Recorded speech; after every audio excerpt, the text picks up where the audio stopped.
Hey guys, it's Tommy. Make sure you subscribe below if you want to get videos on how to not only increase your results, your growth, and create incredible progress in your life and your business, but also do so in a way where you feel fulfilled, where you feel peace, where you can shut it down at night and have joy, adventure, and fun. Make sure you subscribe below. That's exactly what we do every single week here at Resist Average TV.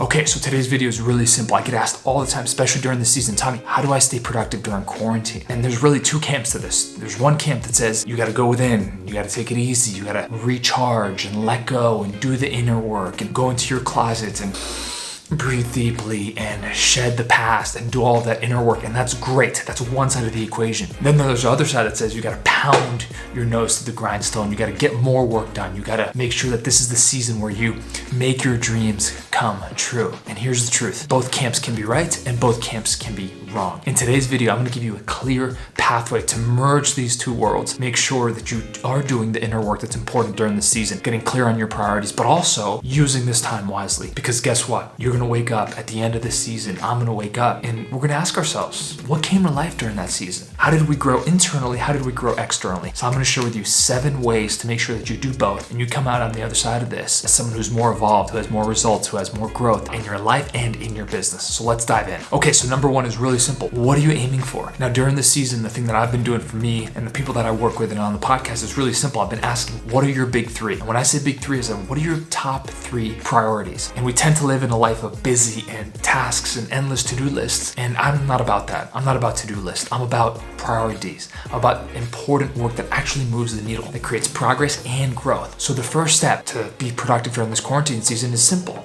What are your top 3 priorities? Why do they matter to you? And most importantly, what are they connected to? So identify those and you'll be able to say no to the things that don't matter, and most importantly, do the work that actually moves the needle. Not the busy work, not checking email, not checking social all day, but the work that actually matters, that creates results on the outside and creates fulfillment on the inside. So that's number 1. The second thing is that when there's chaos on the outside, you and I have to create internal peace. We gotta create internal structure. For a lot of people, we're waking up. I'm not going to my office anymore. I'm not going to my podcast studio. And I'm so habitually used to those things. Now, I can go do laundry in the middle of a work day. I can leave the podcast room and go hang out with my amazing fiance. I could do all of these things that normally in the past, work and life were pretty separate. And even if you've worked from home, maybe now you have kids, etc., etc. So the second thing is to stay productive during the season, to have structure, to increase your level of structure. Dress up. Now, for me, this is dressing up, but wear something that's gonna make you feel like you're stepping into an arena where you're gonna get creative work done, or you're gonna work on your novel, or you're gonna shoot this video, or you're going to create your content, or work on skills, or whatever it may be. While you're working from home, make sure that you have structure. Structure is the way that you wake up in that first hour of the day, which we'll talk about in a minute. But how are you setting your day up for success? So you actually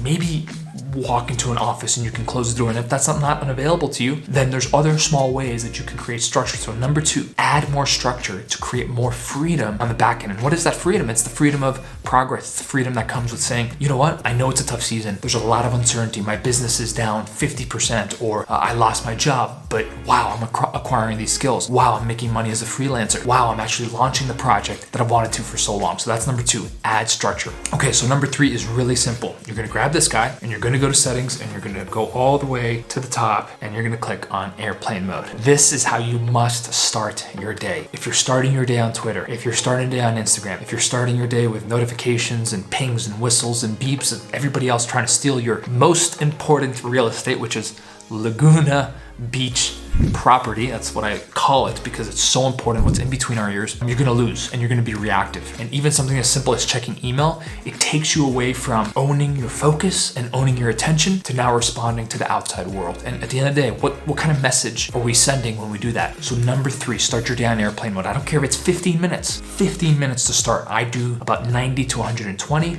but build your way up to that. Start your day on your terms. That's number 3. Okay, so number 4 is to ditch the to-do list entirely. What do I mean by that?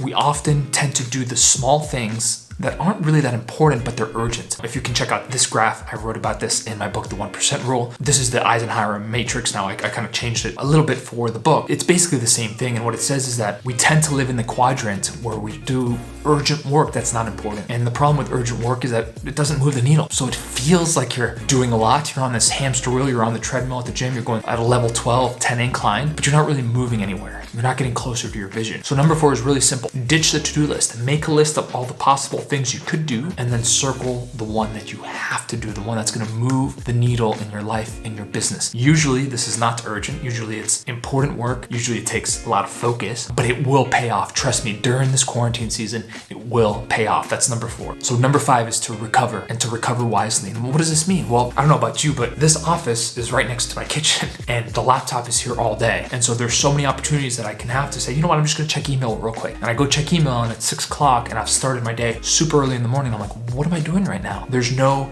boundaries anymore. We'll talk about that in a second. But for this one, it's about recovery. And what do I mean about recovery? It's go outside for a walk.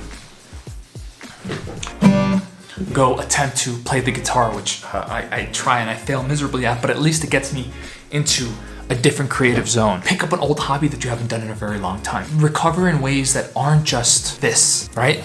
That's feeding the dopamine, but also feeding the comparison and the anxiety that's going on in the world. So recover wisely, play, fun, adventure. And this doesn't have to be massive things. It could be a 5-minute meditation, or doing a little bit of Wim Hof breath work, or reading a novel, doing something that you normally wouldn't do, or you don't have the time for. Now is the time to do it. Number 5. Okay, number 6 is gonna be a big one, and it's all about boundaries. Say it with me, boundaries. Now, what does this mean, Tommy? It means to have boundaries between work and play and life and business and communication and people. And if you're a parent, that might mean having a conversation with your family that during this time and this time, mom or dad are gonna be doing an hour of work, or communicating with a team member, or just being able to say no and own that no during this time, and not getting caught up in other people's drama or other people pulling you away from the priorities that matter. It doesn't mean we don't have empathy or compassion, but boundaries matter. So set boundaries, be willing to say no. And sometimes that's just boundaries with yourself. What time are you doing your work? What time are you gonna unplug? What is your morning ritual? What is your nighttime ritual? And why do those matter to you? Why are they important? Why is it important that you do the writing that you're supposed to do? Why is it important that you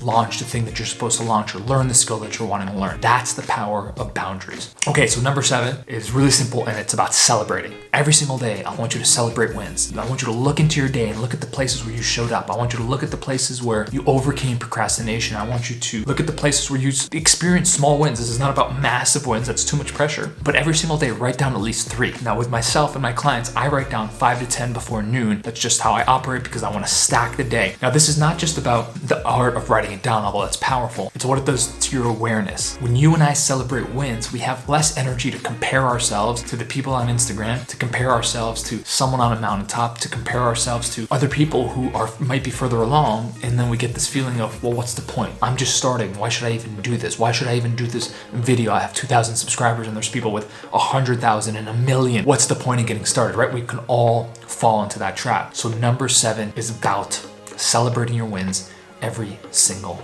day. Okay, so we've covered the 7 ways, not only stay productive, but be more productive during quarantine. And the bonus thing that I want to give you is that this is not just about doing more so you can do more. That's not what this is about. Time out, time out, time out. This is the old model, to do more so you can be more. That's not what this is about, and that's not what I'm about. That's not what this channel is about. Here's the deal. The research is very clear that one of the most important human motivators is not money. So it's not bank account money, although that can be to a certain point important. It's not followers. It's not Instagram followers, accolades, awards, praise, or any of that. It's one thing: progress.